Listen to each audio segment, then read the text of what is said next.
ఈ జాయింట్ ఫ్యామిలీస్లో ఇటువంటి సమస్య ఎక్కువగా ఉంటుంది.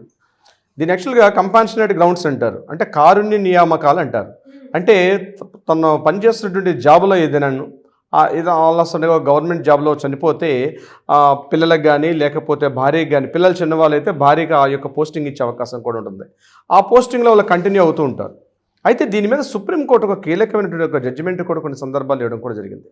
ఈ కంపాన్షనేట్ గ్రౌండ్ కింద ఎప్పుడైనా జాబ్ చేసుకొని భార్య కానీ పిల్లలు కానీ ఎవరైనా కావచ్చు, నాట్ ఓన్లీ వైఫే కాదు. సో ఇప్పుడు మీరు అడిగినటువంటి క్వశ్చన్లో ఏదైతే ఉందో భార్య, కాబట్టి భార్య ఆ ప్రభుత్వ ఉద్యోగాన్ని, భర్త సంబంధించినటువంటి ఏదైతే ప్రభుత్వ ఉద్యోగం ఉందో అతను జాబ్ చేస్తూ అతని వృత్తిలోనే అతను చనిపోయారు కాబట్టి ఆ జాబు భార్యకి కంపెన్సేటెడ్ గ్రౌండ్స్ కింద భార్యకు వచ్చింది. కాబట్టి ఆ భార్య తనకు వచ్చినటువంటి వేతనం, తనకు వచ్చిన శాలరీ ద్వారా ఒక ప్రాపర్టీది కానీ లేకపోతే ఇతరత్ర ఏమైనా అసెట్స్ కానీ గోల్డ్ ఏవో పర్చేజ్ చేసుకున్నా అది ఆమెకే చెందుతుంది తప్ప ఎట్టి పరిస్థితుల్లో కూడా హస్బెండ్కి సంబంధించినటువంటి ప్రాపర్టీగా కౌంట్ చేయకూడదు అని చెప్పి సుప్రీంకోర్టు కొన్ని విషయాలు చెప్పడం జరిగింది. అంటే ఇప్పుడు ఆమె శాలరీ చేస్తేనే కదా, ఆమె జాబ్ చేస్తే ఆమెకు వచ్చినటువంటి ఇన్కమ్ మీద తీసుకొచ్చారు ఆవిడ. అంటే అది ఒకవేళ జాబ్ పోస్ట్ ఉంది, ఒకవేళ హస్బెండ్ యొక్క పోస్ట్లోకి ఈవిడ జాయిన్ అయ్యి ఆ పోస్ట్ ఈవిడ కంటిన్యూ చేస్తూ తన శాలరీ మీద తీసుకున్నప్పుడు కూడా అది ఆమె యొక్క స్వంత ఆస్తిగానే పరిగణించాలి.